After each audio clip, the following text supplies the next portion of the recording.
you gonna do?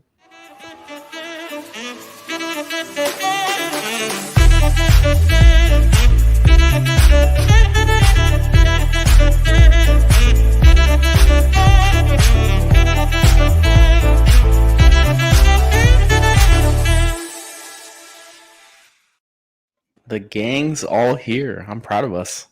Very proud of us. Spread out everywhere. Spread out. Whether not distance nor fatigue, nothing can stop us tonight. Welcome to the Heron Heads podcast. My name is Julio, and I'm joined today by some friends and fellow Inter Miami fans, Dave, Chris, and Jose. And on behalf of the guys, we want to thank you for joining us on the Heron Heads podcast, your first stop for all things Inter Miami. Thank you to our chief Heron Heads, Matias, Chow, and Mari V. Thank you for your continued support. And if you'd like to support us on Patreon, you'll find a link in the description wherever you're listening. But that aside, we are live following Inter Miami's 4-1 thrashing of the Chicago Fire. Pretty stress-free match. But how's everybody feeling tonight? I feel like we should have won by more. I thought the first half it started a little weird, but then they picked it up, and I feel like we should have scored another 1 or 2 goals in that first half. Man, we dominated that match completely from start to finish. Like you said, I wasn't worried. I don't think any of us were very worried the whole time. We saw finally wearing a Houston. This is not our Houston jersey. This is the Canes. Come on now. So we saw Frey start finally. They made the right choice there. And we saw Martinez dominate again on defense. We saw Busquets play very well at center back tonight. Overall, great performance, man. Defense continues to light it up. Last few matches has been all defense. Again, all defense. And Luis Suarez, Epistolero. Yeah, Ian Frey got the start because happy birthday, Ian Frey. Today is Ian Frey's birthday, and of course he was awarded with the start. If it wasn't his birthday, we probably would have seen Noah Allen out there get the start. So good thing it was his birthday, getting that start in over Allen while Toto has his red card, like his timeout. And yeah, I mean, it was really, really fun watching the ball movement in the first half and also seeing that equate to goal scoring chances that end in the back of the net. So the first goal, we would have liked to see it be not an own goal, but we'll take those. And then we were this close to seeing Suarez with the hat trick. And yeah, he gets to chip away at that lead that's in front of him for that golden boot. And a 4-1 win over a team that we should put away is something that you want to see. You want to see us bury lesser opponents. And yeah, I mean, the defense on this one was great. I know we gave up a late goal that I placed solely on the shoulders of Campana for being dispossessed deep in the attacking third. But other than that, I thought the defense was playing really, really well. David Martinez maybe had the best game that I've seen him play since he's joined us. I know he's had some good games already, but in this match in particular, it felt like all the possessions just died at his feet, which was great. And Bright as well, another really, really good performance by Yannick Bright. So this is the type of stuff that we want to keep seeing. I feel like we said that last match, that Martinez had his best game, which is awesome. Awesome to hear. For trajectory, take that. Yep. How can you blame Campana for losing the ball in the attacking third when then the rest of the play happened all the way back? Everybody was so excited to score. Everybody's like, oh, here comes another one. And then... No, it was a bad pass by Gomez, but we can discuss it more. And not to like forget at the end, right when the match was ending, Campana would just completely blundered a wide open Kremaski in the middle of just a not scared person to score. You know, he was right in front of the goal. He just said, "Nah, mine." Just hit the defender. But anyways, we're not going to talk about all the bad stuff because not much bad stuff, to be quite honest. It was a very leisure, just happy watch, you know, just kick back, just enjoy, you know. And that's what I felt like all day. It's just been like that all day for me today. And, man, just so happy, you know. Like, I don't know. Am I the only one here? I mean, No, this this is great Oh. analysis. is 4-1. Just knock them out of the stadium. Just get out of here. Yeah, Get out so Dave said that we started out flat-footed in our Discord chat, which, by the way, we have a link to our Discord server in the description. And I think from like the 15th minute on, we were completely on the front foot. We dominated most of the game, except for maybe when Suarez came off and we allowed the goal that Chicago scored. I think outside of that, we did such a good job at beating the press, and our offense just looked silky. Like it looked so smooth. There were so many moves where it was just one touch passing, and it looked so intentional. It looked so straight from the practice pitch almost. It seemed like we really knew what we were doing. And I gotta say, I really have enjoyed the last couple games with the three at the back. Did Tata finally find the right personnel to put in the right spot to do three in the back? Second match, right? That he does it, It's and it looks smooth, man. It it's what looks it is. really nice. The two athletic center backs flanking Busquets. The only difference here is you didn't get the egregious mistake from a center back putting yourself in a bad position. Yes, Ian Frey picked up a yellow, but it was the most innocuous yellow card that we've seen probably given to a center back in the 2 years that we've had these guys. Um, you take it, whatever. Like I said, as long as you have two fast guys in comparatively speaking to Busquets, it makes up for his lack of speed. And then Busquets' intelligence, you've seen it. Even when he's one on one with players, he can stonewall guys just from being in the right spot. There's one that he was on the baseline and he went down to the ground and he just came away, he dispossessed the ball like it was no problem. Like this is it. I think that Tata finally has because he's been trying to get this formation going for 2 years. So he finally has the right pieces, it looks like, to get this formation going. And we're seeing it on the other end, being able to produce goals with this formation behind it.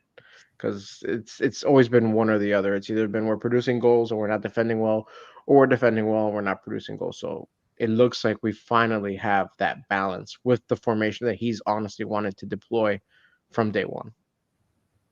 And to build on your point about Busquets being flanked by two more athletic defenders, when Busi is in close quarters, not a lot of space where someone could burn him, he is great, man. His intelligence takes over, his skill and his knowledge of the game takes over, and the attackers can't get around him. When he's in that close quarters, when he's in open space, when there's area around him to get burned, he may get burned. But when he's in that box, when he knows exactly where he's positioned and he has the sidelines to work with and all of that, man, the attacker's not getting around him. And he did it multiple times tonight. Multiple times. And when you were talking about earlier, guys, about the offense, how it was free flowing, I felt that. I absolutely felt that. I felt like we were just in sync. That it did feel like a practice out there. Like they were not at all being felt. Like we when we're, and I don't know if I'm gonna be honest. When we play like this, I don't know how many teams can actually beat us because the way that we're playing, we're not playing selfishly at all. And that is something that when you look at other MLS teams, I feel like that's not something you notice. You know, they don't play that tiki taka, move the ball around, trying to get people to the right spot with a perfect goal. Just we weren't forcing anything today. We were taking whatever they were giving us, and it really didn't seem hard at all, which is crazy considering that, like, you know, we're Inter Miami. People normally step up for us, right? So I would like to assume that people knew, like, hey, we're playing against Suarez, Jordi Alba, and Busi and gang. So we should probably like step it up. But man, I don't think they can. I don't think they have a choice. They just have to sit there and take it. And take it they did. 51%, 50-50 balls. We won it. That seems to be the storyline all the time now with when you have the Redondo, Bright, Gomez gang out there. Then you put in, we were 67% in tackles won. I mean, that like we're really dominating on defense. Just I think it's not only that Boosie's manning the back and telling everyone to stay in place. Maybe how many, like, we're not getting caught from behind. It's funny, he's not fast. How we were always worried about if Boosie's back there, we're gonna get exploited because he's not fast. I haven't seen that. I think it's like Chris was saying. He's an intelligent guy. He knows where to be, and he's always at the right place at the right time. It helps that he's playing center back full time because when he was playing middle and dropping back into that center back role, that transition is where he can get caught off. And when you're getting beat in transition, that's more of a hazard for him. But being in that full time center back role, he's not facilitating in the midfield as much, if at all. So he's really just letting the play come to him. It's a little bit different than when he's in the midfield and pushing back the center back. So I think that's helped too. Yeah, and he's able to pick up such good positions. There was one play where it was like an actual sprint to the ball, that it was a play in behind, but he kept in front of the defender really well and beat the defender to the ball. So I think it sort of like what Dave is saying, he's able to pick up positions much better because he's in defense already rather than having to track back from midfield. So I think overall it's such a good game. And like you were mentioning some of the stats, Jose, like winning the 50-50s, winning some of these tackle percentages, just the ability of the individual players to be that sort of aggressive and successful with it. We talk about like Gomez, Busquets, Bright. All three of those players had specific moments in this match where they had a great one-on-one tackle that led directly to something positive on the other end. So all those things are such good indicators. And we have to add that Chicago's not a very good team. So while we looked this good, and we have the ability to look this good against any team, in my opinion, but it was against Chicago, so we do have to state that. No, we're gonna do this to every team. I don't care. It's already inevitable. It's inevitable. We are inevitable. Look what we did to Cincinnati. They were the big dogs before. That's it. Did you see what Cincinnati did tonight? I don't care. I don't care what they do. I'm curious. Last I checked, they were up like 4-1. Wait. But I don't care. I don't Cares care. a little bit. I'm curious. What did they do? they beat Montreal 4-1. I don't care. I thought I was gonna care, but I actually didn't care. They could have, if they would have beaten like 10-1, I'd be like, wow, that's a lot of goals. I don't care. You know what I care about right now? Honestly, now this is for fun. How far is El Pistolero from getting the golden boot? That is my focus at this point because we got this. We got the He's supporter one away. shield. There you go. That's all I care about. Because right now we got the supporter shield in the bag. We're gonna march to the playoffs. Messi's just taking a vacation right now. He's in Fort Lauderdale, just just chilling on a hammock, just waiting around. Now they're putting him in now sparingly. We're good, guys. We're good. This is He's one off. Salt Lake is playing now. Chicho is still not playing. And DC played tonight. And Benteke didn't score, so he's one off. Beautiful. I wish that first shot, the own goal was an actual goal. That would have been perfect. Oh, Yeah, it would have been good. That first one, the angle of the camera made it look so odd. I thought it bounced off to the side, and I was like so disappointed. But then I realized that it actually went in. I was like, oh, all right, we take those. one thing that I saw. I didn't want to talk about that one. Not yet. We'll get to that when we go. The possession battle. We were 50% today. And this is true. Like our style of play has completely changed, and like we've noticed it. Obviously, we've noticed it already. The last just during the stretch in general, we've talked about it before. Shoes where we're not necessarily a possession team anymore at all, right? And I don't know if it's because we've transitioned from that when we had Messi, and now it's just a different look where we're just trying to beat people to the ball and just counter and just high pressure. I mean, it that seems to work in itself. I wonder if we start to try and transition to more possession when we get Messi and like almost mix a little bit of it in. You know what I mean? I don't know. Yeah, I don't know. I feel, it's funny in this game. That ties into Miguel's next thing about how we will look with Messi. Just Yeah, so. we've talked about that before. I think it only gets better once Messi comes on. It's just what you're seeing now, just more potent, more dangerous, basically. And I think that the style doesn't really change as much. I think that we'll still press like we've seen with even Suarez. Suarez not he's not he doesn't have the longest legs out there, but he'll press at times. And I think we'll see that from Messi as well. We'll get the short burst pressing from them up front, and then everybody else still really hyperactive in the midfield. Um, and then it's funny with this match, yeah, it ended 50-50 possession, but it felt like for the majority of the match we dominated the ball and we were basically dictating the pace of the game. It's just those first 15 minutes, and then what seemed like when all the subs started happening, the last 15 minutes were a little sloppy, and that's probably where they caught up with some of that possession. But it felt like the majority of this match we dominated the ball. And, And and another and the way couple you other mentioned, things why I think sorry, a couple other things why I think when Messi comes back, why I think we're gonna be perfectly fine. One is we're not getting beat up by the press right now. We're handling the press like champs. It's the addition of David Martinez that is great at passing the ball from the back. It's the addition of Busi as a center back, who's obviously great at passing the ball and dealing with the press. And then our midfielders are just amazing against the press. Redondo, Gomez, they could all take on the press without any issue. I think that when Messi was here, we weren't doing very good with. So that's number one. And number two, the turnovers. We're not getting those ugly turnovers from our backline. We haven't really gotten any of those in a pretty long time. So when Messi comes back in, hopefully that keeps up as well. So, I mean, Messi playing his style of football plus all of these little changes, little additions, I think we're just going to take off even more. and they mentioned you mentioned Busi and the midfield. It leads me to man of the match, least of the match. What were you guys? What are your man of the matches? Suarez. Suarez, Mhm. easy. Okay, you want to change it up, David?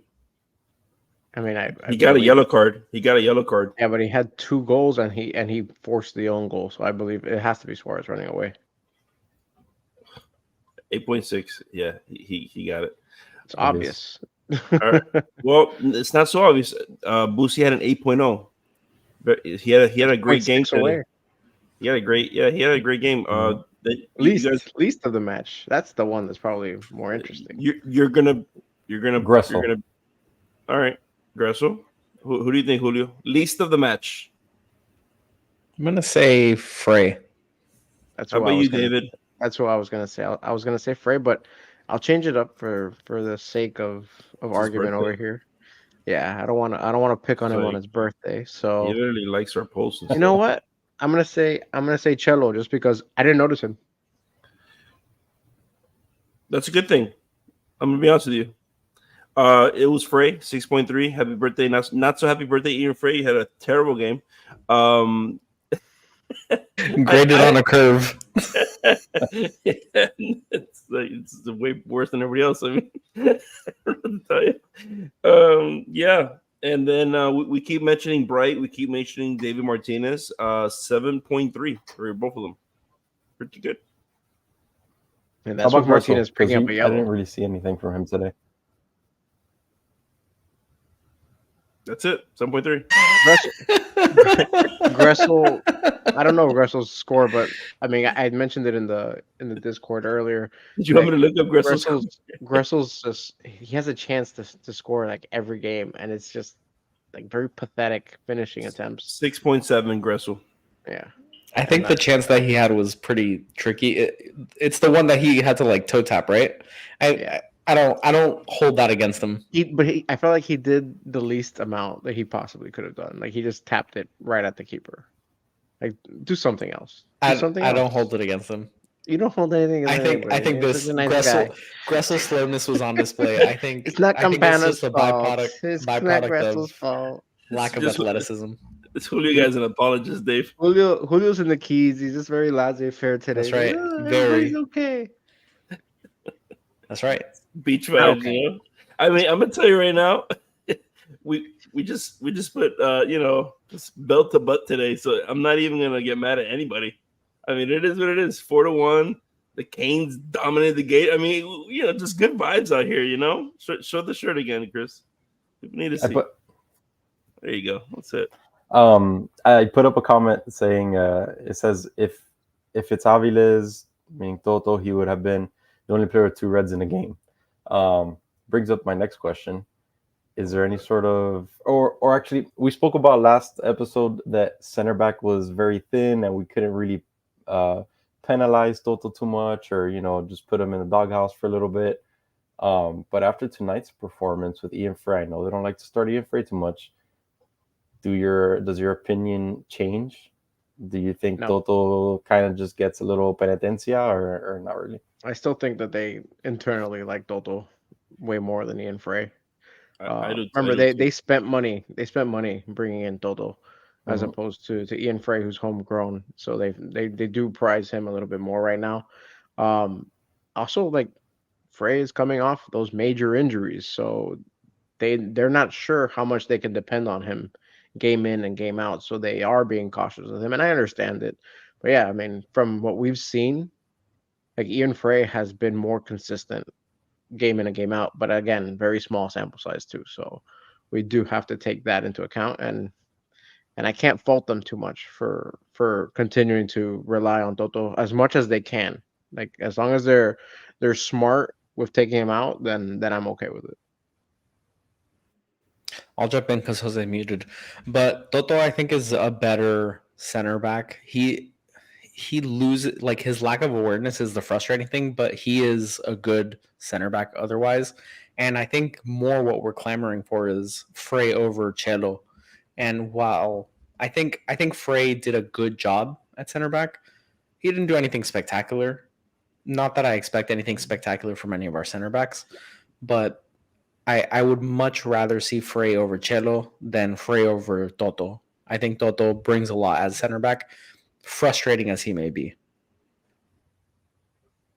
Yeah, I agree. Toto for sure is, in my opinion, better than Ian Frey.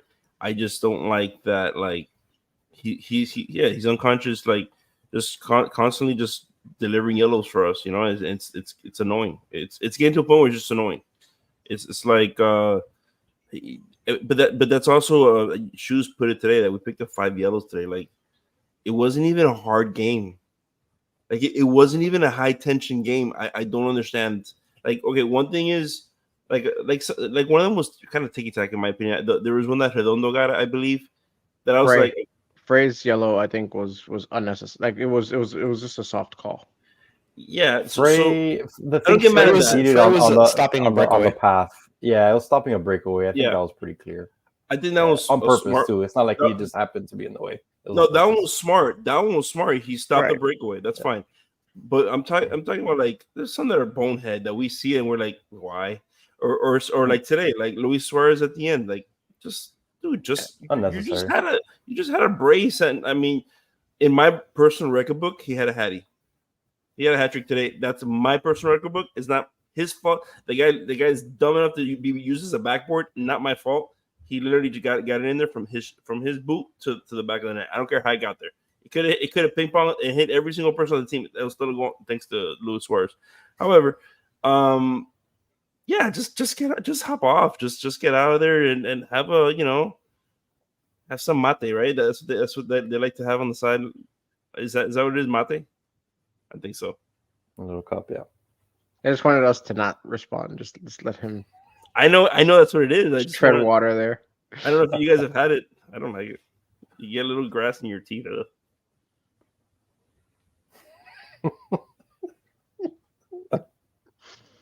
Yeah. All right. Great. So, any Hoosiers? I don't know where to go with that, Jose. I mean, you can literally just change the topic. I don't know. So there was so in the build up to the match, there were some news injury reports that came out. We had Matias Rojas picked up a ankle sprain of some kind. We don't know how long he's going to be out, but he will be unavailable for the short-term future, presumably. And then CJ Dos Santos had a hand surgery or an operation on his hand. Also, not sure on a timeline for his return. And then earlier in the week before the preview, or we discussed in the preview, that Leo Afonso will be unavailable for a few weeks due to a sports hernia. So those were a couple just housekeeping things in the build up to the match. One more. We didn't discuss it in our last episode either. We did discuss that Messi went back into training, but it looks like in that one training that he did with the team, that he kind of was seen like grasping at his ankle a little bit, testing it, and then walking off and then doing like work on the side as opposed to team drills. So something to watch again. Hopefully it's nothing. I know that they're not rushing him back anyways, but it's just something to keep an eye on. Yeah, this is his first real training back, so you expect it to be maybe a little sore, a little just not ready to go. So I'm not too worried about that one. I'm fine with it. Just let him get 100%. We don't need him right now. We only have 8 games left, or maybe 7 now after today. I think 7. Don't rush it. I would love We're playing very well. If we could smooth them in somehow, like just little subs here and there for a few games, and then test him out. Once he's ready, because we're rolling, man. We're rolling. Just sprinkle him in, little Tata Tinker. But I love this formation. I love the vibe on the team. This is good stuff. And like Chris said, man, he's only gonna add. He's only gonna add. And I like today. Gressel was like whatever. Like I don't know. Do you imagine just putting Messi in just Gressel? It's gonna be fabulous. Just putting him in Gressel. Okay, settle down.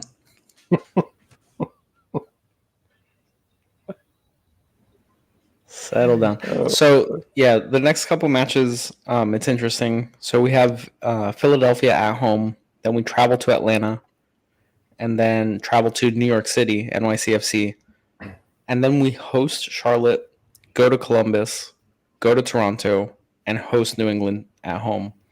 I wonder if, depending on how Messi comes along, if they circle the Inter Miami versus Charlotte match at home as like his reintroduction, then he'll be available for the away fixture at Columbus, at Toronto, and then home for New England. But I wonder if that factors in if they bring him back at home or if they bring him back away, or if it's just when he's ready, we're going to give him minutes. I guess we'll find out in the coming weeks. I feel like it'll be a home game. I don't know why. I think it's just easier overall for him. It feels like the right thing to do. Right. A little fan service. Yeah. So they can send an email out with Messi's picture on it. Welcome home. All that stuff, Just like last time when they did like Messi is back. I've never seen that outside of that one instance. And then he was gone a week later. Yeah, basically. So around the league, what else happened? I know we talked about Cincinnati. They shellacked Montreal pretty good. Nothing of significance. Salt Lake is winning, in the Supporters Shield run. Salt Lake's winning there. LA Galaxy plays tomorrow. Columbus beat NYCFC. Yeah. Yeah, would have been nice the other way around, but whatever. But we're still up there. Would have been nice for Cincinnati to lose, but we're still 8 points ahead of them. Who does Galaxy play tomorrow? St. Louis. Not a great team, so kind of expect the 3 points for them there. So not much has changed, I think, since last week. We're still up there, 8 points ahead, and just gotta hope for some luck. You said LAFC is losing currently. LAFC is losing? Yeah, against Houston. Ugh. It's rough. Dynamo, man. They'll get you. They'll get you. They will get you. Yedlin must be playing right back, huh? They keep scoring on that left side. I mean, it keeps happening. Yeah, if we just keep winning our matches, it'll sort itself out.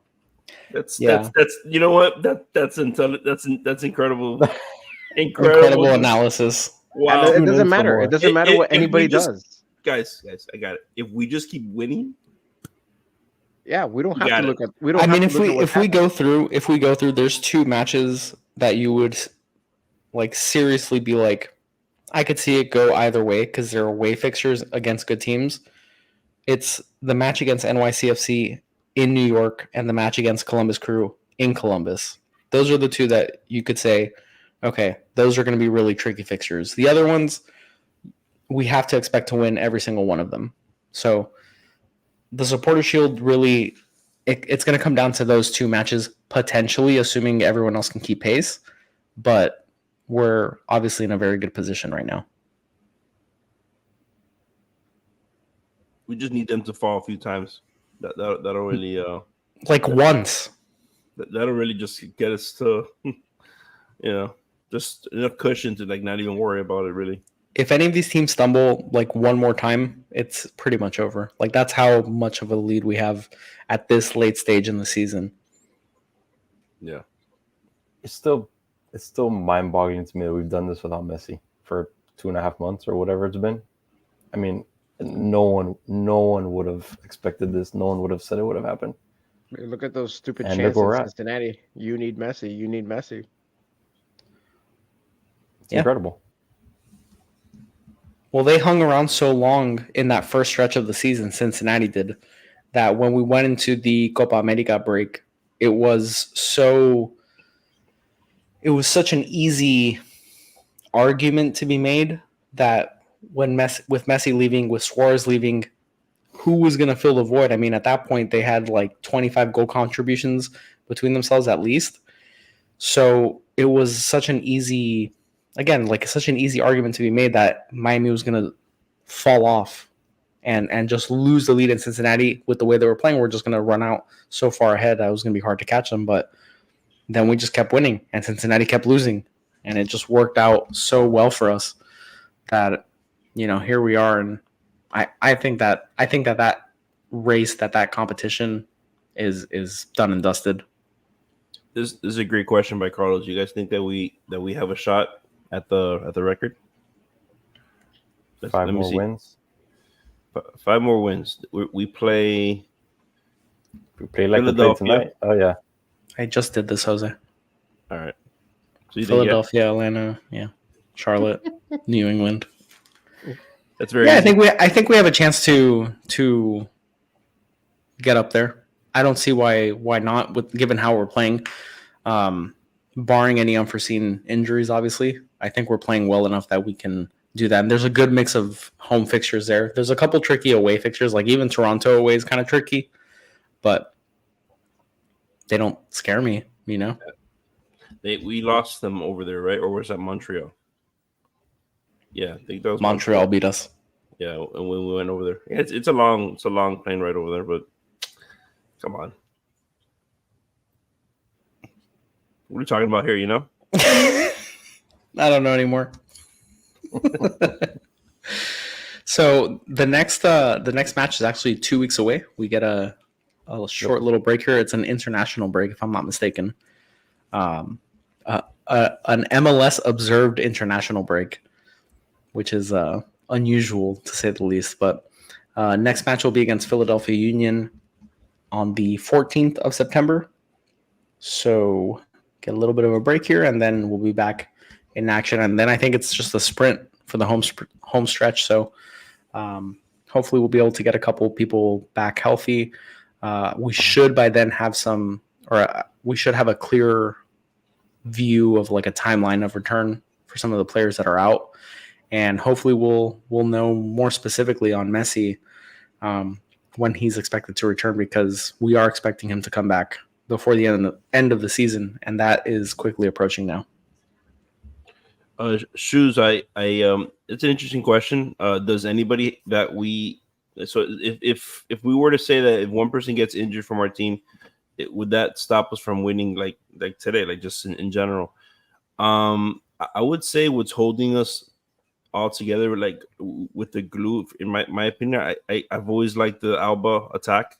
I feel like he's playing at a position where we don't have really someone that can just fall in after him. I guess Nagy, but what Nagy has in defense, he does not have in offense. And every time that this has happened, I feel like we've gone very stagnant. So that's my opinion. I feel like Alba is an irreplaceable guy on our team as it is right now. I'm actually gonna say Suarez. I don't have the confidence that Campana could do what Suarez has done the last 2 matches. Um, I although I do want to agree with you, Shoes, that Martinez and Bright are what's holding this team together right now on defense. But we could defend all we want, but if we can't score, if our striker's not going to score, then what else are we going to do? We've seen our midfielders score multiple times when Campana's been out there, but I don't think that's very reliable, or I don't think we can keep that up. So I would have to say Suarez right now.